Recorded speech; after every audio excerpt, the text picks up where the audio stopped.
once I pass my final two examinations, which I'll be sitting for this fall.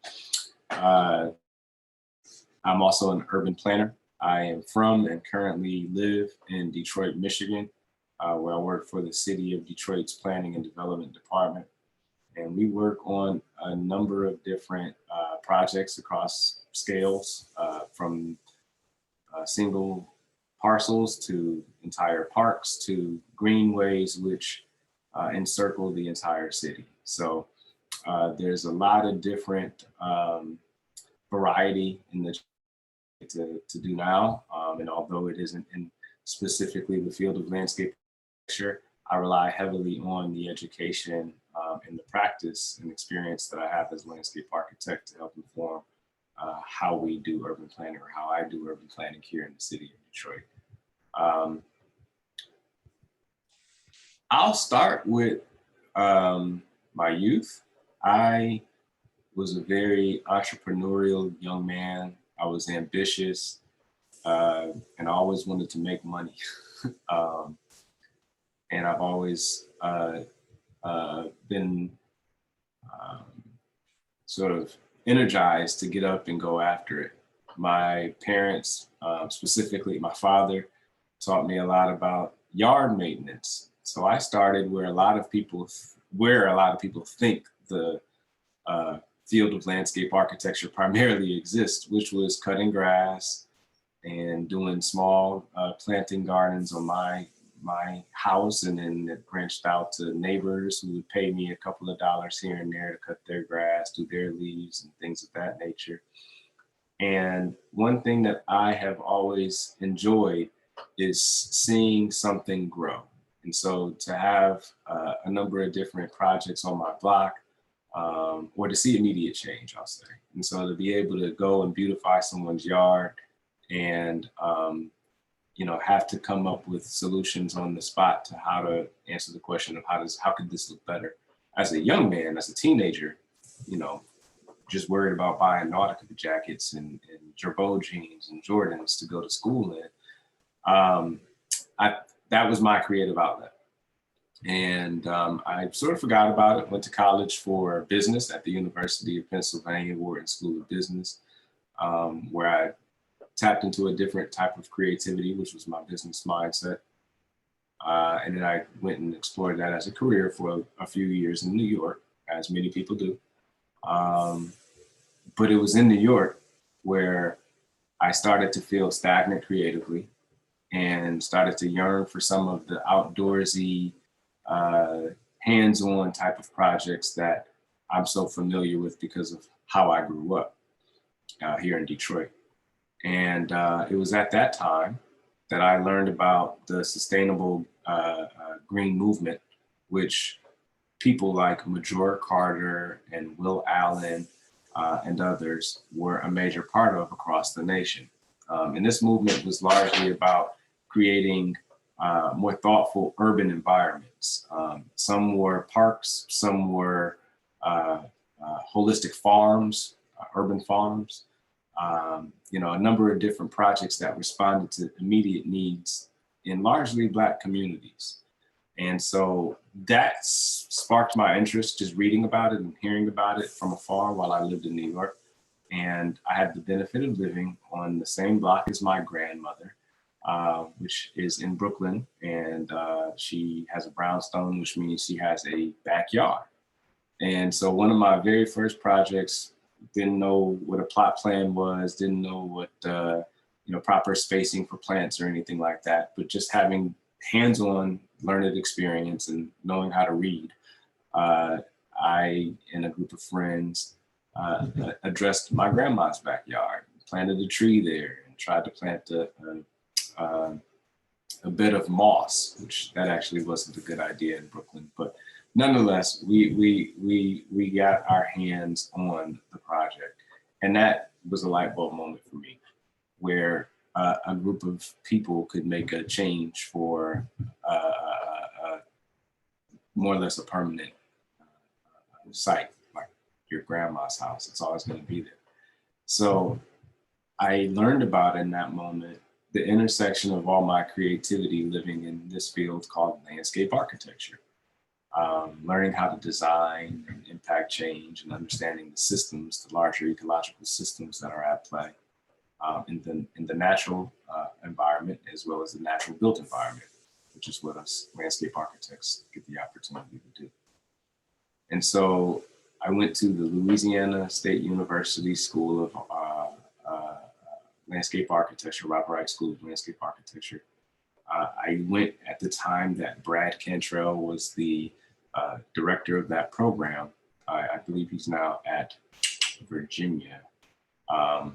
But in any case, that leadership and the kind of students at LSU is who I saw myself fitting in with that sort of pedagogy, which was at the time largely thinking about dynamic systems and ways in which landscape architects can intervene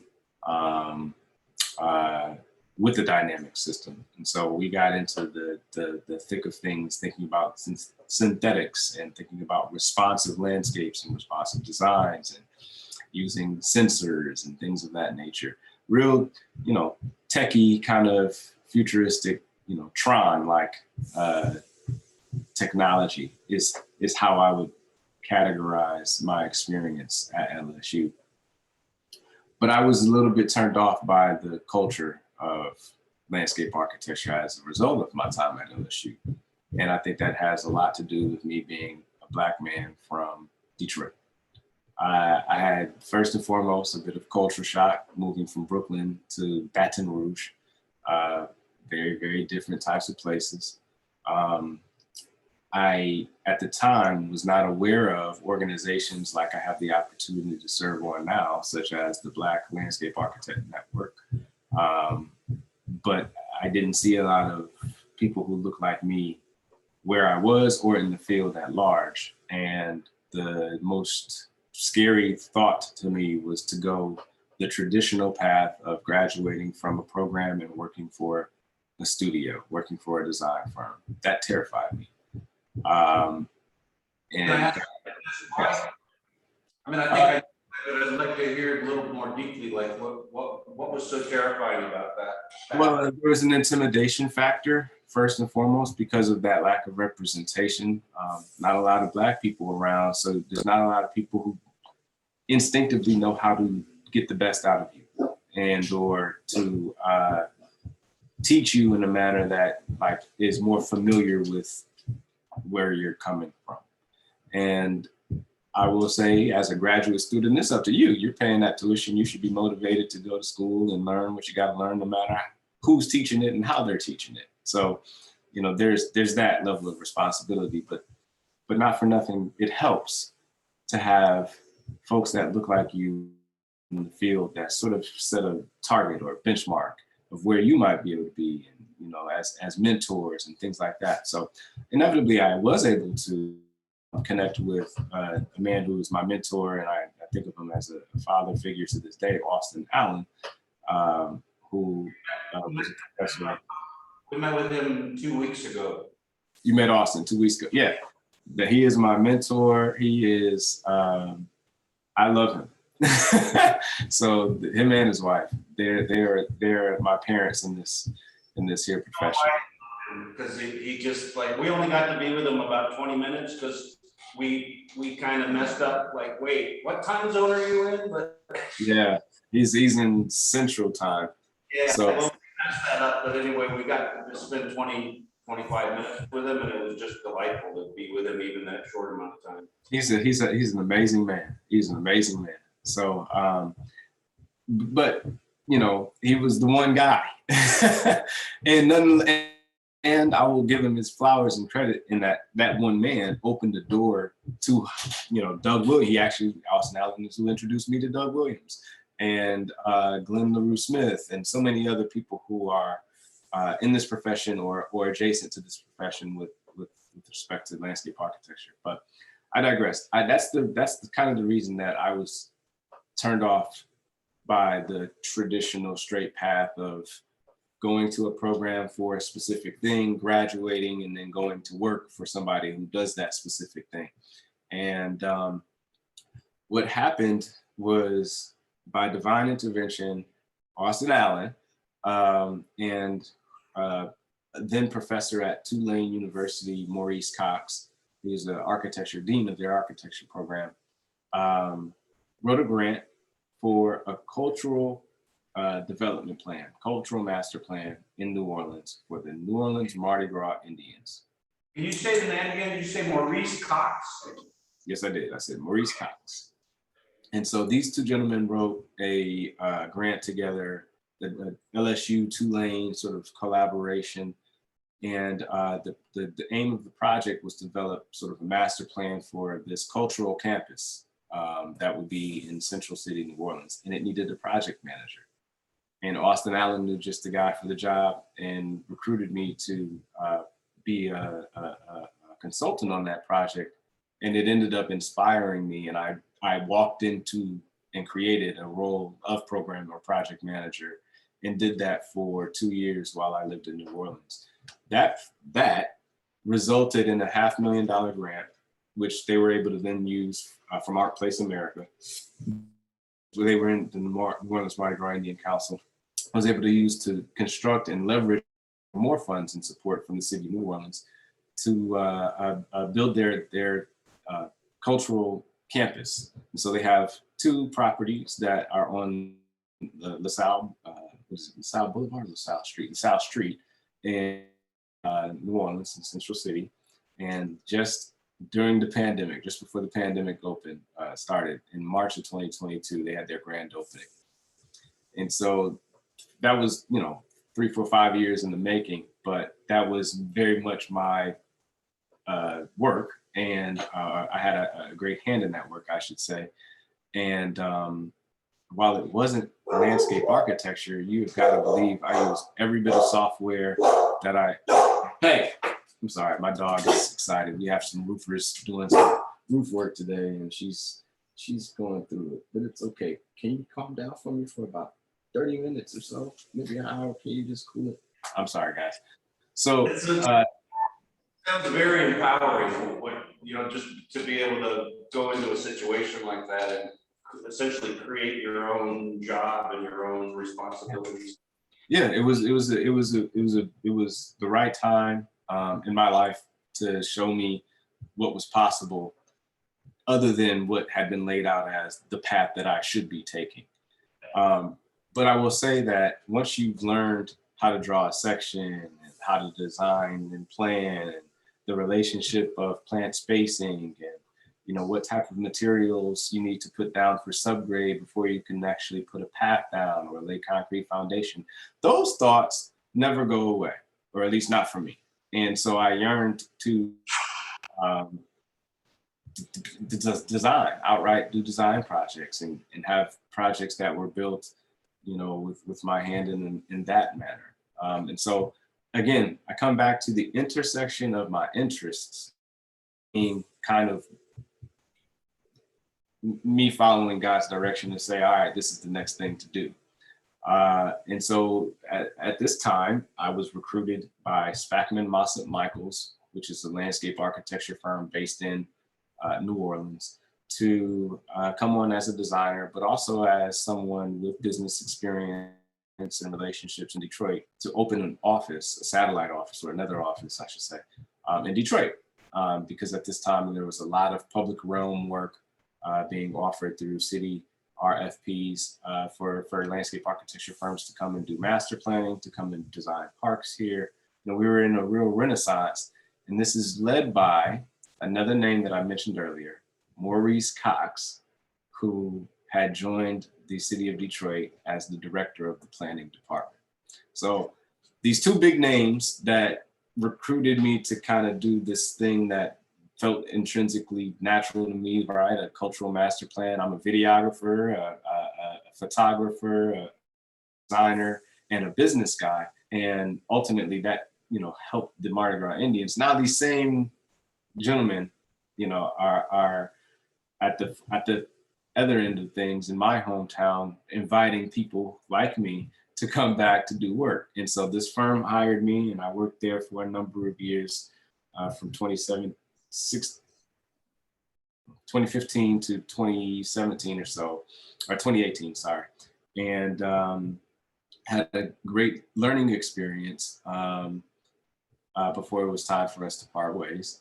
And immediately after parting ways with Spackman Master Michaels, I was recruited and to apply for and join the city planning and development department. And so that's the, I guess, the step-by-step what I did. I mentioned that I do freelance videography and editing and photography, and that I've partnered with most people who live in New Orleans.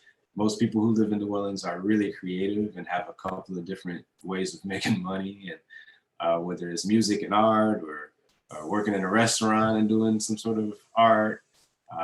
You know, a lot of people are getting creative thing going. So that was me as well. I was doing project management and running off and shooting videos for whoever had money to pay me, and it sort of all kind of helped me hone those creative skills to be able to tell more compelling stories, you know, for the types of projects that I work on now. So I, for the last 2 years or so, have been the project manager here in Detroit for the Warrendale Cody Rouge Neighborhood Master Plan. And that is a child-centric or youth-centric planning effort where we take young people and both through literacy and in the way that we engage them, and in some cases stipend them, is been the first time a major municipality has led a planning study with youth.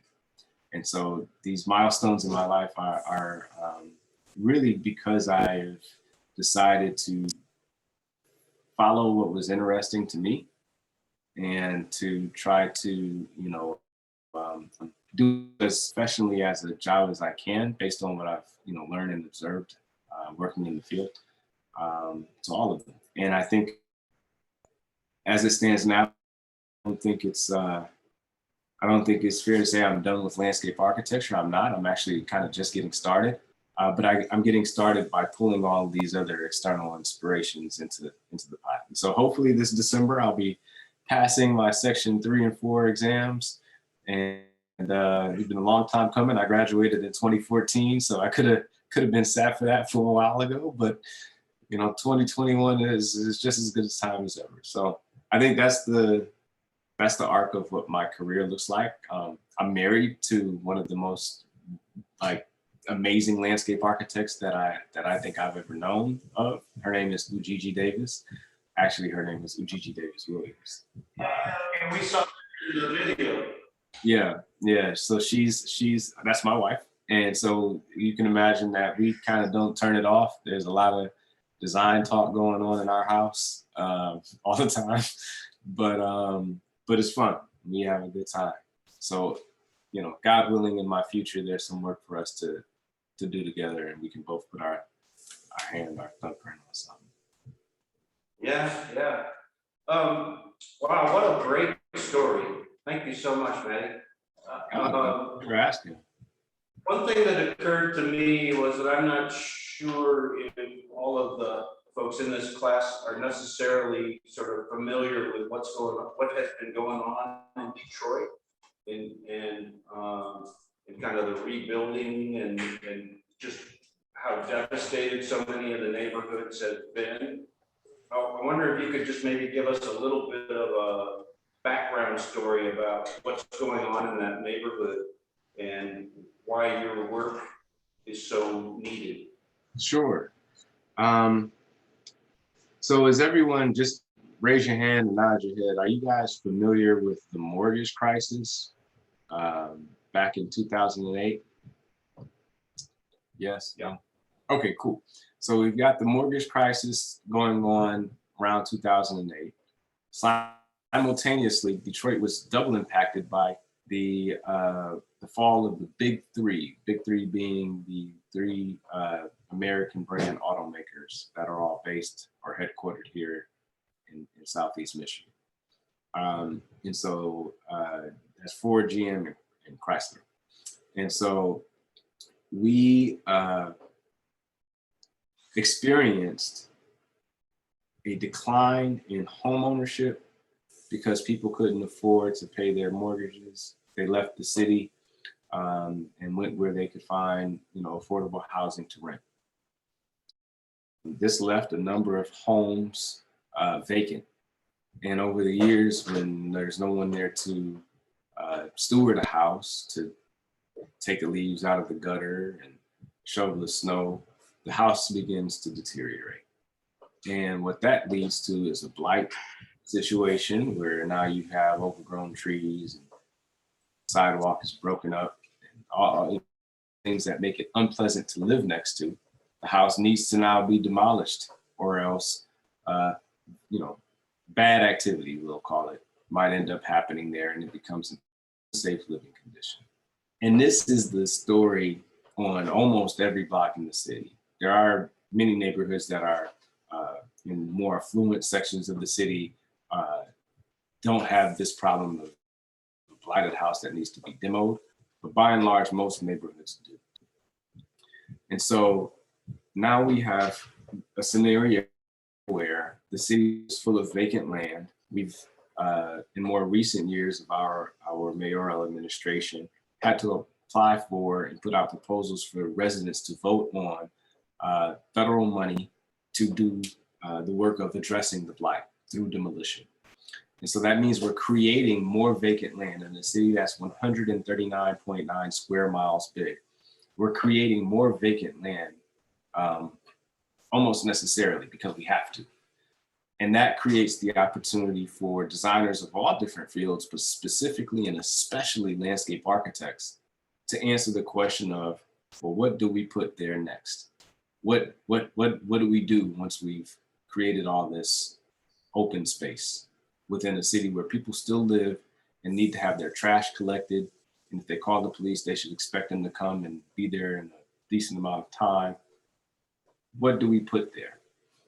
And in a lot of cases, we're still figuring it out. So, it's actually I don't want to say job security, but it's a fun issue to continue to try to tackle, but it is a huge issue. And so in Warrendale, Cody Rouge, and I'm describing one part of the issue, right? There's vacancy, but that's just one element that I think is a very tangible starting point for most people to understand Detroit at large. That led to the ruin porn, which essentially are photographers, most of which weren't from here, documenting the condition of Detroit as a city in disarray. So every time you saw a New York Times or Wall Street Journal or Crain's or whoever article about Detroit, it was of some building falling down. Now I'm seeing all of this stuff while I'm living in New Orleans, and I'm like, man, y'all, that's not the city I grew up in. Y'all telling the story wrong. This isn't it. We're more than that. That's happening, and that's a real problem. We're more than that. And I think especially inspiring for me to come back home, and I was very grateful for the opportunity to do so. So I can start to change that narrative and show what is possible. And so I think what we've done a good job of is, where possible, converting, and we often own the land that houses and whatever are being demoed on. So what we've done a good job are concentrating our neighborhood planning efforts on neighborhoods. We're trying to think less about downtown. Downtown has a lot of private investment already, and it's sort of right-sized itself. We're concentrating on the quality of life from a planning department's perspective on the neighborhoods of Detroit, and the people of Detroit having the highest quality of life in the built environment as is possible.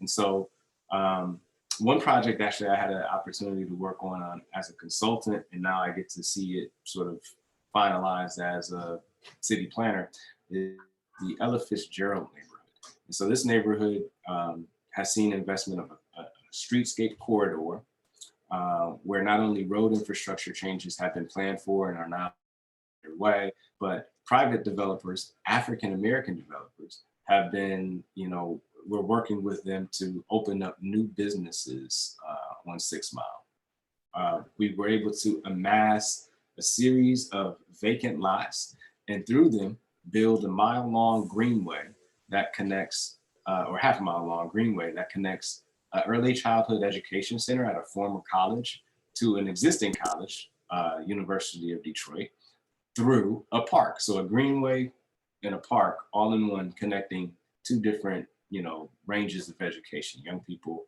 and babies and toddlers. My niece is actually at the Mary Grove School, so it's cool for her to have the opportunity to leave the school with my brother, ride a bike to the park that I helped design. Yeah. So so there's that. I think, and that's just one neighborhood plan. There's 10 of these strategic plans that the city has already done since 2015. And with our newest director, his name is Antoine Bryant, coming on board. Um, Not that it's a big secret, but I'll share with you guys. The plan is to plan for all neighborhoods, right? And so now we take some of the lessons learned from strategically looking at park, single family housing, streetscape, and economic development in sort of specific areas, and trying to do it a little bit more broadly throughout the city. That's the that's part and parcel of the importance of the work. If anybody is also taking a detailed look at the Detroit or the 2020 census results for Detroit, I should say, you would note that that census indicates that our population has actually dwindled.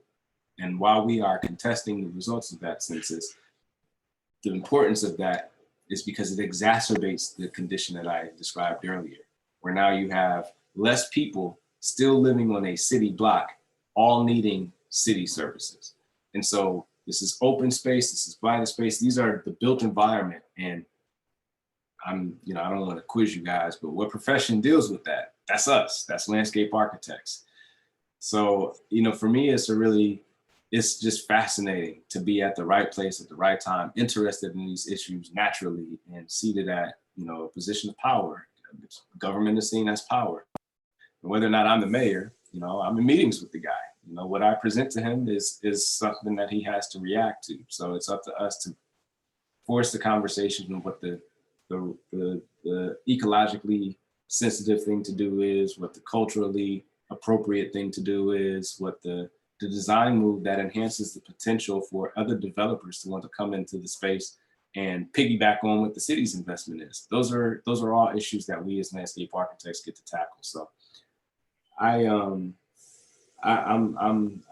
feel great, and I feel like I'm at the right place to be able to impact change for my city. Wow, that's such a great story. I bet y'all have a few questions you'd like to ask. Poke around in that story a bit. I have a question. Could you go deeper on like how it felt, like your personal feeling, designing a park that your niece could visit? Like how was that feeling, like in the moment? Oh man.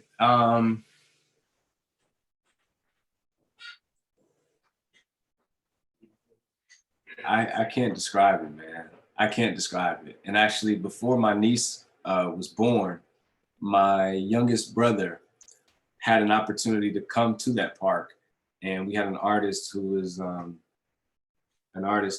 his name is Hubert Massey, is the artist, and he designed, as a part of his art installation on a piece of gabion wall in that park, mosaic tiles that community members could come and paint and help paste on the actual gabion wall, retaining wall.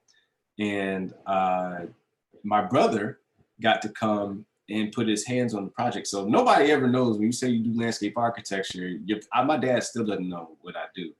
And I could take him to a park that I helped design. I could, tell him about how we think about systems and where the water should run and all these other things that, make sense to him. But he's like, all right, so what do you do? In any case, this was the best example of sharing with my friends and family, in this case, my youngest brother, who I love. This is what I do, man. We put these things together and we're a part of, no, I didn't design the mural, but, I had to grade the steps that he's putting them on. I had to make sure that there was enough room. Are we speccing the right material? We had to have a conversation with the artist. Does this kind of type of concrete work to bond your mosaic tile to? We had those conversations, that level of detail before the public, before my brother, before my niece was born, gets to experience the space. I know more intrinsically about what happened at this site than she can ever possibly imagine to. And that is, and that it functions and that it works, not just that I know a lot about it, but that it works in that it's useful to connect pedestrians in a space that is actually, the blocks are too long. They're like double the size of standard blocks. And so that means, you know, you have to walk a whole lot of way to get to where you're going versus putting a cut through in the form of a greenway that gets you there quicker on your bike. That's, you know, I can't, that's a hell of a great question, sir. And I'm sorry, I don't have a more like direct answer, but it's a good feeling. It's a great feeling. It's a great, great, great feeling. And I think I've always wanted to, my life motto is to go everywhere that I love and make it better. And I love my city. I'm from Detroit. And, you know, I appreciate the man I am today as a result of the way I grew up here. And I don't know where you guys are from, but I'm sure most of y'all who I'm looking at on the screen right now feel that same way about where you from. You know, you're proud of it. And maybe there are some things that aren't so awesome about it. Like there could be some blight, or there could be parks that are disinvested in and so forth and so on. But I think by having the ability and the knowledge and the passion to change those things, which this career field of mine allows us to do, once you make that change, it is better. You've accomplished the mission, and God will tell you, "Well done, my good and faithful servant." And you know, I think when I get to see my niece play in that part, I will feel that way. I'll feel like God is pleased with me. That's what I'm after. So I think that's how I answer that question. Maddie, I wanted to just kind of underscore one thing before we continue on with some other questions, and that is that it's clear to me that mentors have played a really big role in your life and your development as a professional. Yes. And so I wanted to just make sure, Jose, if you could just introduce yourself, and then make sure that as you all ask your questions that you're introducing yourself, because that's part of this process, is getting to know you and you getting to know us, because absolutely, obviously you're a potential mentor, right? Oh, absolutely. Absolutely. Hey, so in response to that, before I tell you all about my mentor and mentorship and how I came to that, I mentioned earlier the Black Landscape Architects Network. Our website is www.blackland.org, LAN, not LAND, blacklan.org. We are an organization whose mission is to foster the growth of landscape architect practitioners and students who are of the Black diaspora. And I can't stress enough how willing Glenn and myself, and Andrew Sargent, my wife, Ujiji Davis Williams, you know, Austin Allen, who's a member of that board, Mark Miller, who's a professor at Penn State University, who's a member of that board. I can't stress to you how important it is that we as an organization hear from you guys about your mentorship needs and connecting you with mentors. Kofi Boom, you know, connecting you guys with mentors who are available to sort of be along the way with your career. For me, you know, it first and foremost is Austin Allen, period. I think, so it's interesting because it was almost like folks discouraged me from talking to him. And I'm rebellious in that way. I was like, right, so you just told me I should talk to him. So, you know, and I think he was being marginalized and pigeonholed as a professor. And I just thought that, you know, I would introduce myself to the guy, and I never, you know, anticipated him being such a resource. Anytime I came into his office, which began to be more and more frequent, he would have a book for me. And it would be in line with whatever curiosity I had at that moment, or a DVD for me to watch. As many of you may know, since you talked to him already, he's a communications guy, and he taught videography to students in Colorado. And so that's where my videography skill started. I was more comfortable shooting footage than I was drawing to tell a narrative. And in landscape architecture school, you have to draw, period. There's no way around that. And I just felt that that wasn't my strong suit, but photography and videography was something I was more, you know, second nature to me. And rather than discourage me, he encouraged me to play into that and to play up that skill set. And while I also still had to learn AutoCAD and 3D modeling and all those things that I love now, I had to, you know, I had to be encouraged to follow what was natural to me. And Austin was that guy.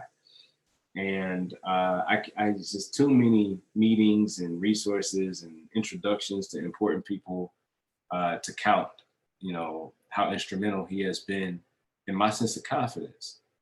While I won't say he's my outright mentor, Maurice Cox had a lot to do with that as well. You know, he has always sat in a position of power and tried to open the door for people like myself and encourage people like myself to be myself, be the best version of it, but to be myself and to go hard. And I think between those two men encouraging me, I have a very promising career on my hands right now and a super good outlook about where I could go next with it. I could be a private designer with my wife and you know, be a licensed design firm based here in Michigan. I could become a developer because of my experience at the planning and development department. I could stay on at the planning and development department and, you know, rise through the ranks and one day become a director and or the head of it myself. So there's nothing but opportunity ahead. And I think I wouldn't have that outlook if it wasn't for first seeing people who look like me in that position, and then also be encouraged by those same people to be myself. I didn't have to follow a formula, but to accomplish whatever my job description was, and to bring my own interests into it. That's major. So I encourage all of you guys to seek a mentor that is interested in you, not necessarily just interested in what you're interested in. Seek a mentor that's interested in you as a person. And that might be a person outside, that might be a mentor outside of the field of landscape architecture. I certainly think for, you know, professional sake or career sake, it helps to have a mentor in landscape architecture. But the most important thing, I was fortunate in that way. Austin is interested in me, and also he's a landscape architect, so just that worked for me. But, you know, I think the most important of the qualities is that he's or she is interested in you. That's I think the only, you know, criteria I would say for your mentorship search is to start with that. They're not interested in you. They're just interested in making more soldiers in the field of landscape architecture. You know, you might end up getting used at some point.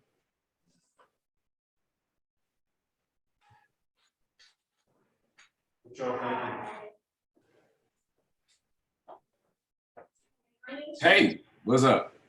I see that you do like a lot of youth engagement. How do the youth react when you introduce such like a possible life-changing project? And how do you incorporate their comments to the design process? I'm sorry, I heard some of what you said was a little broken. I heard youth, important, design process, and that was it. Can you say it one more time? How do they react when you introduce a possible life-changing project? And then how do you incorporate their comments into the design process? Okay, so I heard two questions. How do I introduce a life-changing project? And then the second thing is, how do I Incorporate their comments into the design process. Incorporate their comments. Got you.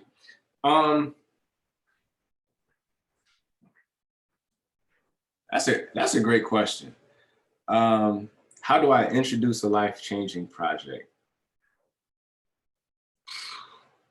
I guess if I'm being honest with you, I didn't try to introduce it as a life-changing project. I think it was speaking specifically about the Warrendale Cody Rouge Neighborhood Framework Plan, which is a youth-centric planning process. We introduced it as a novel thing. We identified that the city would be committed to planning with young people all throughout the process and into the implementation of built projects. And we did commit to it, and we've done a good job of that. But I think we did a couple of things differently. We created space in the process for young people, and we mandated that our adult department heads treat them seriously, treat them as people who had a right to be at the table. We also paid the young people. So a part of our consultants' project budget was stipends. And so they, did the job of budgeting, how many different sessions they would need to have and what the themes of those sessions were, and what the hourly rate for the young people participating would be. And we had to make accommodations. We had to make accommodations for getting young people to and from places. So we had couriers on set. We just thought about it from what do young people need. They, it's not easy to get from this neighborhood all the way to downtown, in 20 minutes. So let's get them Ubers. Like it became a thoughtful exercise on our part that we were meeting them where they needed to be met. It was easier for them to see that, yes, we're taking you seriously and we want to hear what you have to say, which gets to your question about incorporating their comments. It's important that we all realize that not everybody gets what they want specifically. I'll start with that. So I think the role of a city is to do the best to serve all of its residents equitably, and necessarily with a constrained budget.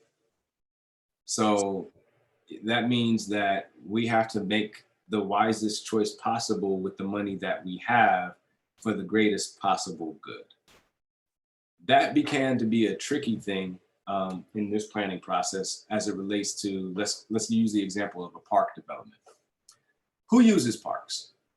And that's a question. Everybody. Families, dogs, Everybody. kids. Okay, families, dogs, and kids. Now let's dial down into that answer. What does a dog need?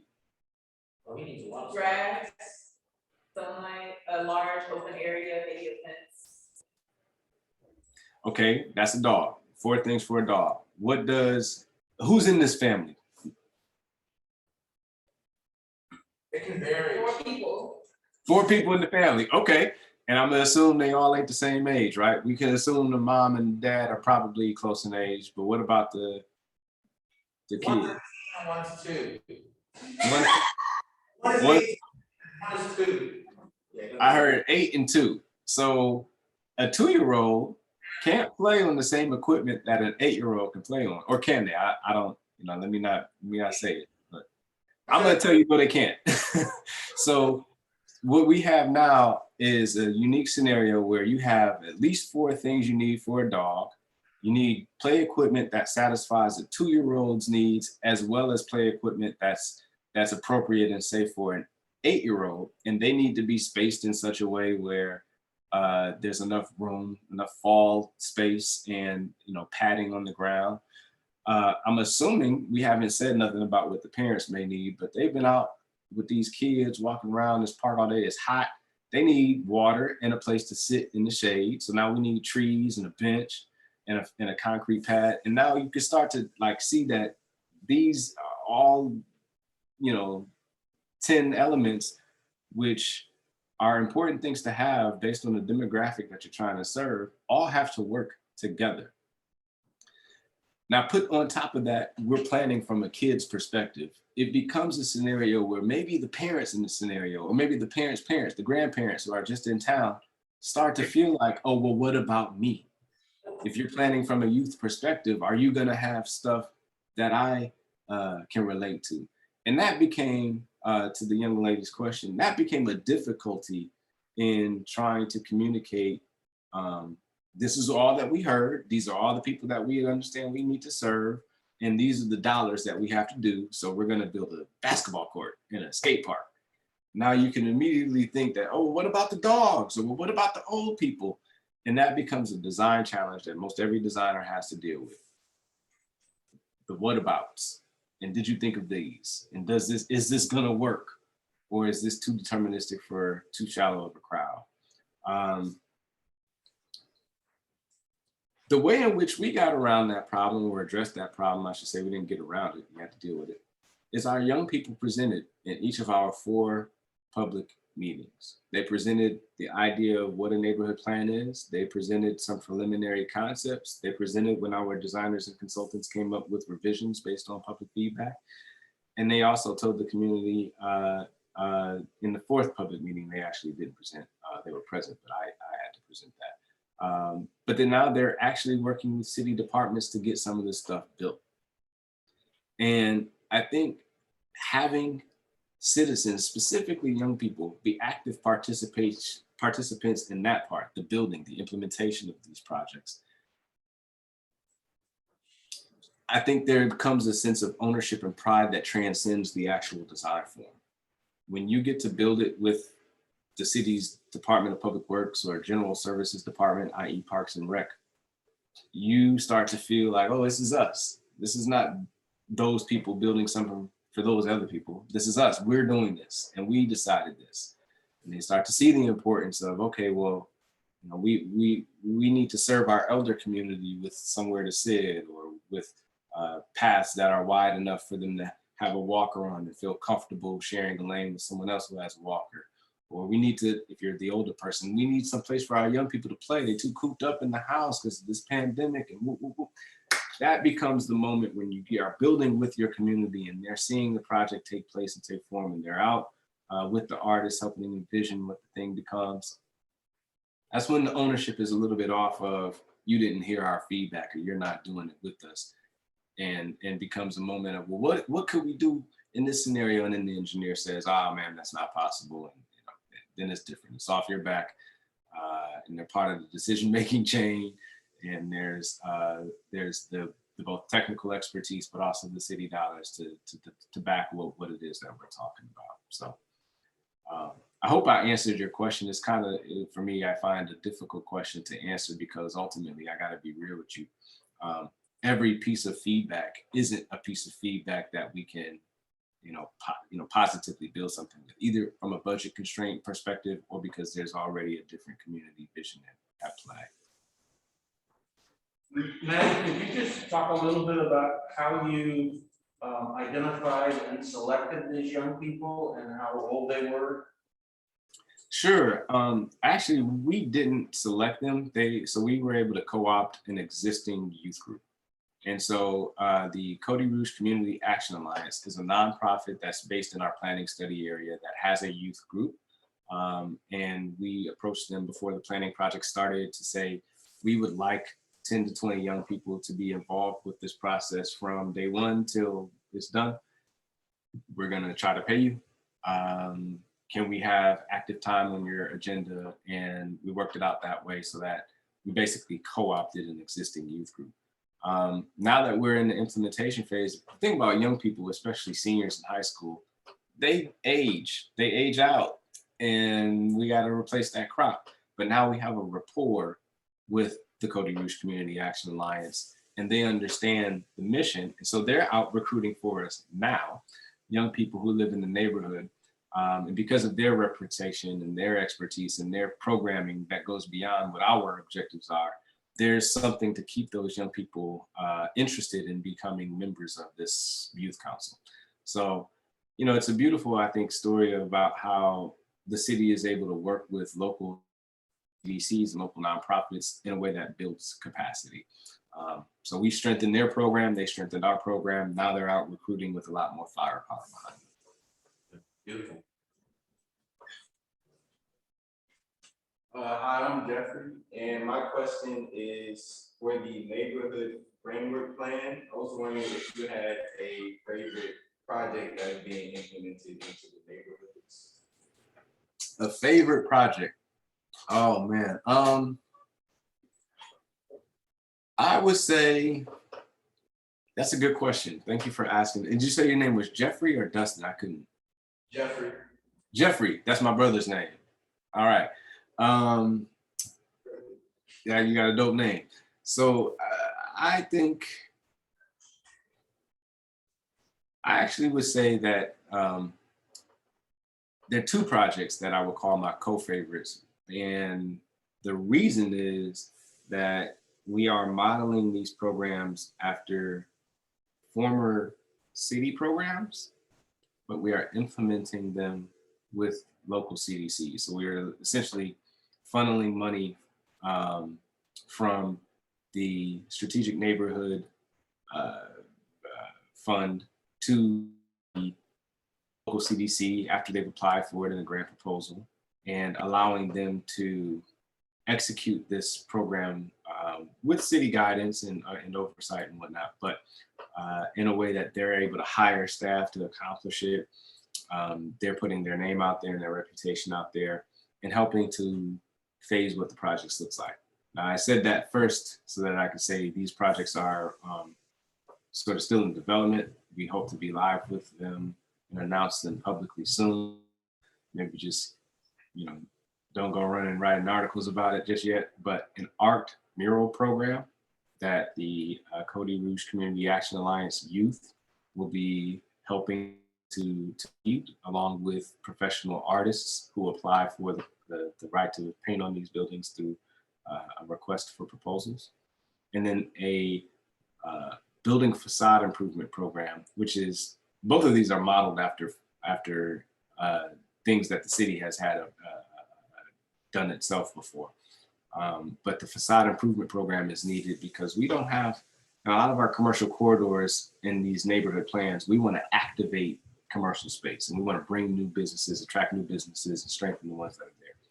In this instance, we have a corridor where we don't have city ownership of any of the vacant buildings. We don't own one vacant building on this half-mile corridor that we're doing what's called a streetscape on. So that presents somewhat of a challenge when you're talking about activating some of these buildings. You either have to go and outright buy it from someone who obviously they're privately owned, which we could afford to do, but how many? Do you want to buy one building or do you want to pack 10 or more building faces? So again, this is a program that we had a facade improvement program through the Detroit Economic Growth Corporation. And so we're modeling after that program with a nonprofit called the Islamic Center of Detroit. It has a very strong reputation in this community. And we're excited to see that, launch sometime this fall as well. So those two are my favorite specifically because of the youth involvement with the art piece and the fact that both of these projects basically give local agencies the opportunity to perform impactful work on behalf of the city. I think that's like a really good partnership. And that's what you want government doing. I represent the government in this scenario, but I gotta say as a citizen, I want my government strengthening local businesses. Like that's a sign that we value local businesses and we appreciate the reputation and the work that they do outside of partnering with us to the tune of, all right, let's get in on that. Let's help you, that's how I think it's synergy. And I think that's strong for our financial and our built environment. Hey, I wonder if you could just give us a little bit of background about, you mentioned CDCs, Community Development Corporations, and I don't know that all necessarily know about them and appreciate the key role that they play in communities. So I wonder if you could just kind of give us a little bit of background about your work with CDCs. Sure. So you just said the acronym Community Development Corporation. In a sense, they are developers, people who build stuff, who are focused on a very specific geographic region, usually, a neighborhood. And typically, more often than not, for some altruistic reason. And so there are a number of them that exist in Detroit. A few that you may be familiar with are the Detroit Riverfront Conservancy, who are part and parcel responsible for the beautiful riverfront that we have here in Detroit, which was voted the #1 riverfront in the country. There's the Jefferson East Development Corporation, which is responsible for some of the awesome development you see along one of our major arterial streets, Jefferson Avenue. Multifamily units, building, commercial buildings, a restaurant or two, I think, and a number of other projects that I don't know their whole catalog off the top of my head, but all focused in a specific geographic region. And these CDCs typically hire contractors to get stuff built. They're typically working on developments of projects that have been identified by some sort of a local master plan or neighborhood master plan, sometimes of which they've sponsored said neighborhood master plans. So, you know, that's my sort of general description of what a CDC is. I wanted to kind of underscore that because several of the projects that our collaborative studios does with every year have been done in partnership with local CDCs. And it's just a really important way for us to make connections with the community and be able to serve the community in a really powerful way. Absolutely. And they're not all nonprofits, but by and large, most of them are. Or I would say a good number of them are, not most. Many of them. I don't know if it's still the case anymore, but I know traditionally or conventionally over the last 20 plus years, a lot of CDCs have been kind of associated with an HBCU. And so I think that's kind of going away, that funding model is not so prevalent anymore, but at least in the past, that was a really important part of the equation was that, for instance, Winston-Salem State University is an HBCU in the neighboring city. And so we've done a lot of work. Our program has done a lot of work with that particular HBCU and CDC is a part of that. I think that's amazing. I think if I were you guys, I would try to get my hands on and be involved with as many projects that are being built as possible. And I think a lot of times CDCs, or really anybody, wants to come and utilize student labor because it's an opportunity for you guys to get real world experience and for them to get, most often it's graphics, but some sort of a work that they couldn't otherwise afford. And so in all honesty though, that experience is probably more valuable to you guys as the students. And I think it'll open doors in your imagination for where you can see your work going in the future. So I would say if there's a CDC, you know, that comes knocking on your classroom door and talking about, you know, you guys want to help draw some stuff for this project or come out and do some labor for this project, I think you should jump at it. That's my personal opinion. And I think, like we said earlier, there's a lot of different routes you might take, but do as much volunteer work now as you can. Do as much doing for the sake of learning work now as you can. Other questions? Well, my name is Danielle. Hi. I Hello. was wondering how the planning process is different on different scales, if at all. Earlier you said it could be anywhere from like a single lot to like a whole green space, of course. So how does that process differ? Yeah, that's a good question. In a nutshell, you know, the larger the lot, or the larger the size of the project, the more people have a stake in it. And that's, I mean, I think that's the simplest way to put it. But let's think about the residential lot scale. So I have a vacant lot next to my house, and I want to create a parklet where people from the community can come, sit. There might be some interesting design element, like a wooden platform or something for folks to do performances or give speeches off of, a trash can and a bench and a couple of trees. There's the process you would have to go through there is a smaller engagement process. You only really need to be concerned with getting petitions or buy-in from the residents who live on that block. The permit that you need is from the Building Safety and Engineering Department, but you likely don't need to get a zoning change because the use that you're putting on that land is not that high impact. So it can remain zoned as an R2 or an R1 lot. I know I'm speaking in specifics, but I'm trying to give you the glimpse of what that process looks like for that size of a parcel. And then you get it built and you have the inspector come and say, yep, this looks fine. And that's it. Now let's talk about a park lit. Now let's talk about a city park.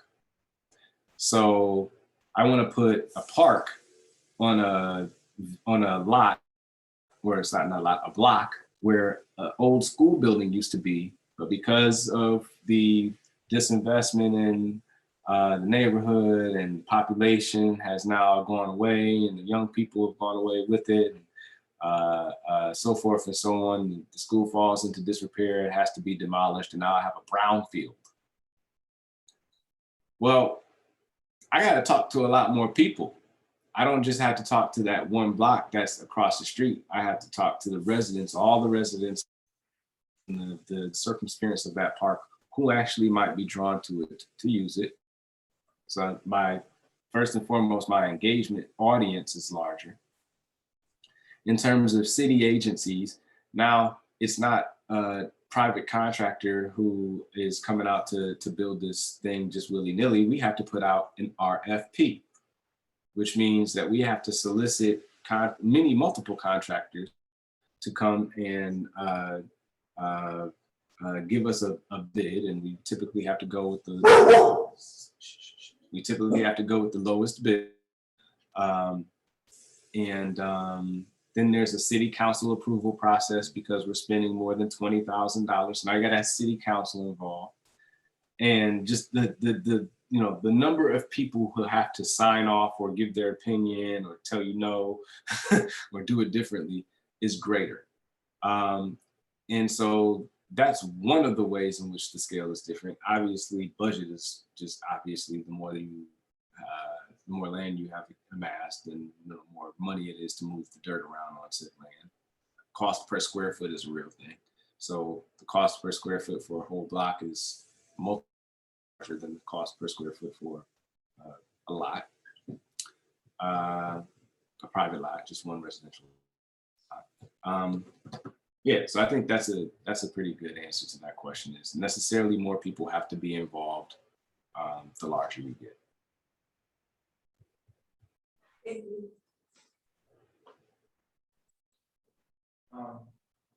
Hi, my name is Shaquem. My question is, if you didn't have the upbringing or experience from when you were younger, do you think you'll still be in the same field or on the same path that you are on now? Nope. Nope. But I will say this, I don't think one of my classmates, colleagues, or people who I look up to in this field now have the same background as me. And that's the beauty of whatever it is you're interested in.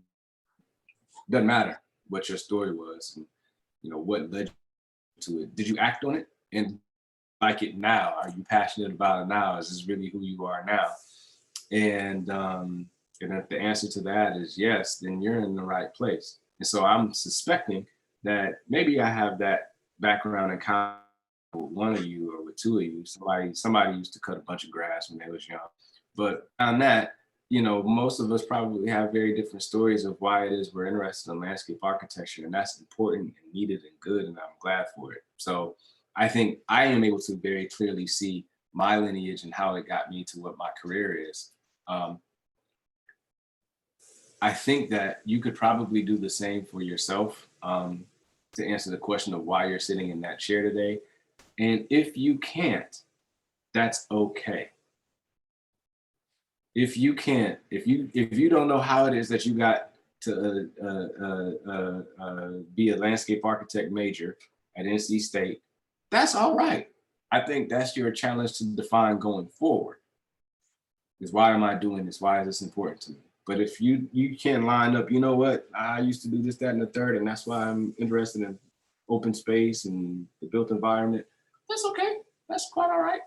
I'm also a little older and, have had time to dwell on it longer. So I That's just where I am. But I think if you don't know already, be working on why.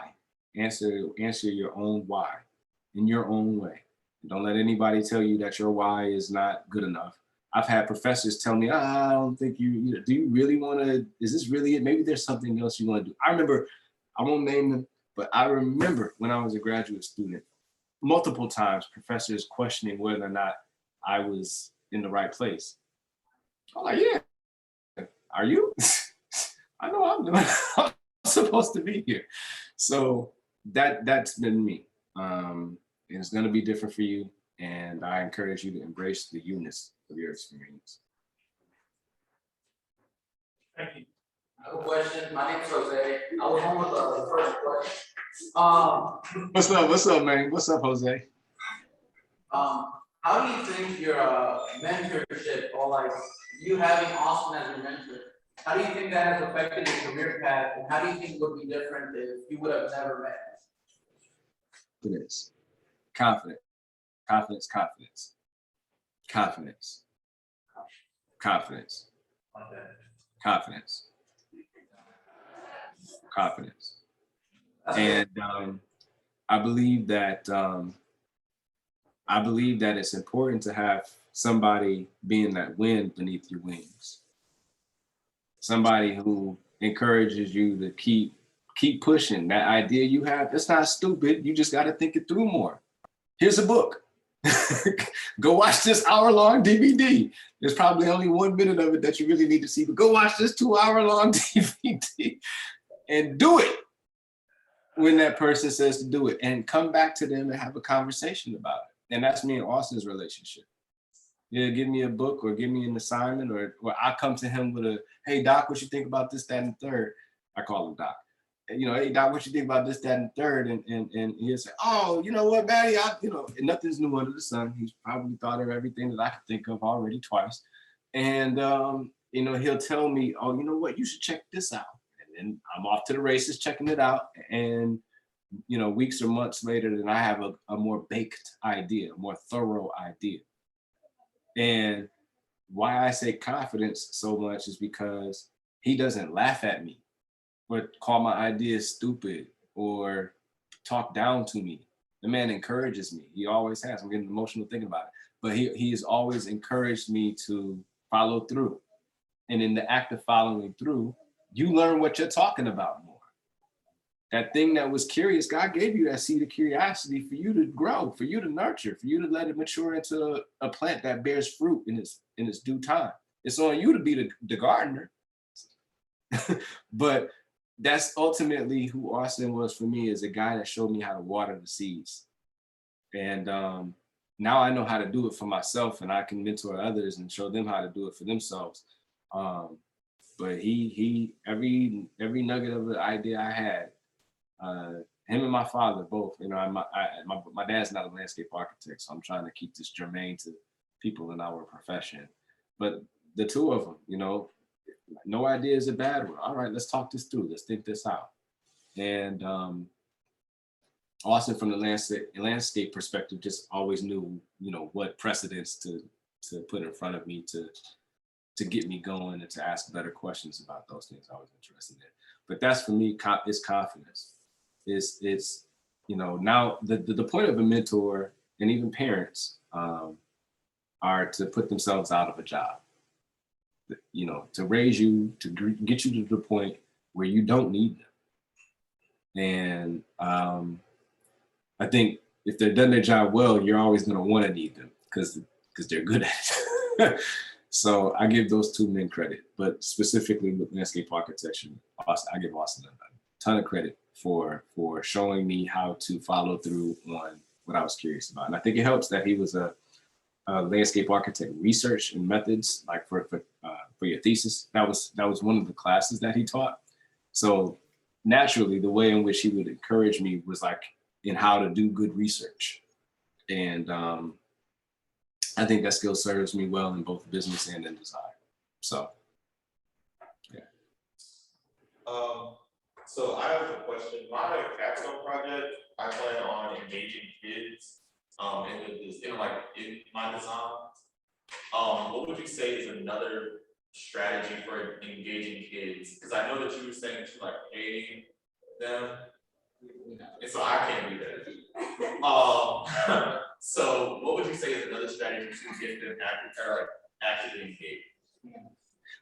Man, and listen, I say pay them. I'm also speaking from the city perspective. So, you know, the city should not be asking its residents or its young people to do stuff like this, you know, without trying to move somewhere. So that's how we were able to make provision for it. But I totally understand being a student and what that's like. And I think you're appropriate for not having that ability. Meaningful experiences. So the trade-off for a young person is to be able to get the opportunity to do something that ordinarily they would not have the opportunity to do. And it's up to you to craft what that experience looks like so that you're not just extracting data from them and treating them as survey respondents, but instead crafting an experience that teaches them something. So you should be coming to the table as the expert. And if you're not the expert, if you're the pure investigative individual, treating them like the experts, which means you make a fuss about them in some way, some form, somehow. And, you know, if it ain't paying them, perhaps it's bringing a basket of fruit and chocolate and, you know, showing each of them that you're honored for them to share what they've learned or what their experience is with you. Or it's taking them to a place that you think is special and has some significance as far as your project is concerned. And you show them all the different unique elements of the space to the degree that they start to say, oh, cool, I never thought of it that way. That's not payment, but you're opening their eyes. You're showing them something that they've never seen before, showing them something that they've seen every day, but a new way to look at it. So I think don't feel as if stipending participants is the only way in which you can encourage meaningful engagement. It's not, but you do have to be, and this is part of the work, you do have to be thoughtful about what type of experience you're designing for them. And that becomes the payoff. And you then market that experience. I'm gonna teach you guys something really cool, or we're gonna give you guys the opportunity to share with a big audience what you know. Like somebody either wants to be shown something or treated like the expert. And you can get to pick based on what you need from them. You get to pick what that experience looks like. And you do it. If they're the experts that are, invite all your classmates and say, you're gonna teach our class today. What kid doesn't want to be the teacher for a day and be bossy? Okay,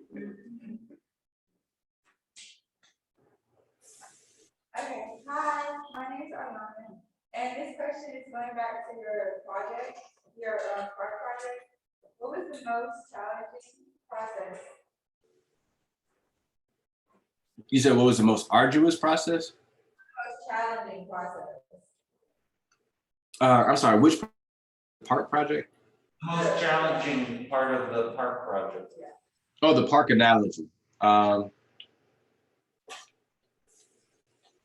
This is gonna sound bad, but working with other city departments. I think, and this isn't a knock on my colleagues at the city, but it is to say, I think the process showed me that we have a little bit of growth to do in terms of learning how to work across departments better together. And that's not an insurmountable challenge, but it would be a more cohesive experience for our city residents to engage each department holistically and not necessarily, all right, this is the planning department's process, and then now it's the Parks and Recs department process. You know, all these processes before you actually get something. And if I'm a resident and I'm not used to participating in all these city-led meetings, meeting fatigue could ensue. So, in thinking about having a more holistic and cohesive front so that our residents don't get fatigued, do get to see more change quicker. I think we have a little bit of rethinking how we work better together as departments. And that's, I think, probably about as nitty as I want to get into that gritty. The other thing is in managing project consultants. I think it's important that we hire consultants who have the expertise in designing parks, or in whatever whatever the project is that we're out for. It's important to hire consultants who have that expertise, but then also to manage how they manage our residents' expectations, which means being kind of detailed about what kind of drawings that we show. And those, more often than not, can help as much as they hurt. So if we put together a sexy rendering of something that will never happen, that's a bad thing. It's a great thing for visioning. It's a great thing for imagining a place to be different. But now we've misaligned people's expectations with what reality actually is. We ain't got a budget for that. Take that rocket launcher, pad out of this, because we ain't got a budget for that. We can't, we don't have people with electric cars and masks like that. So take that charging station out, like things like that, like great things to think of, maybe not the rocket launcher pad, but great things to think of, but not necessarily appropriate for now. And it's just as important for us to build a vision of the future as it is to us to respect what our constraints are in the now. So from a political perspective, we are out there having to address a bunch of false promises. So those two things, consultants managing expectations and working better with other city departments. Those are challenges with this type of process.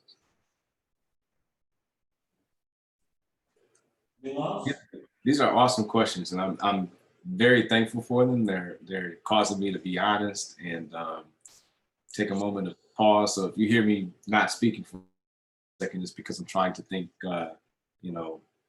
through some of the nuances of these questions. Hey, this has really been fantastic. Thank you so much for your generous giving of your time and your insights. And we're really grateful that you could spend this time with us. So thank you. You're quite welcome, Paul. I'm honored that you would ask. And so thank you for having me today.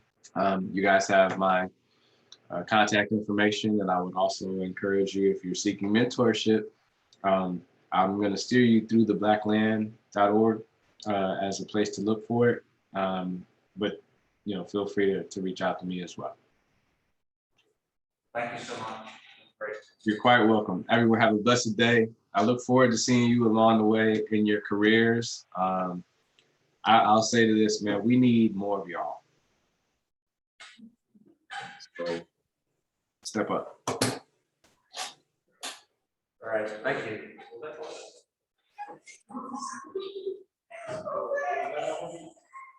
Who's that?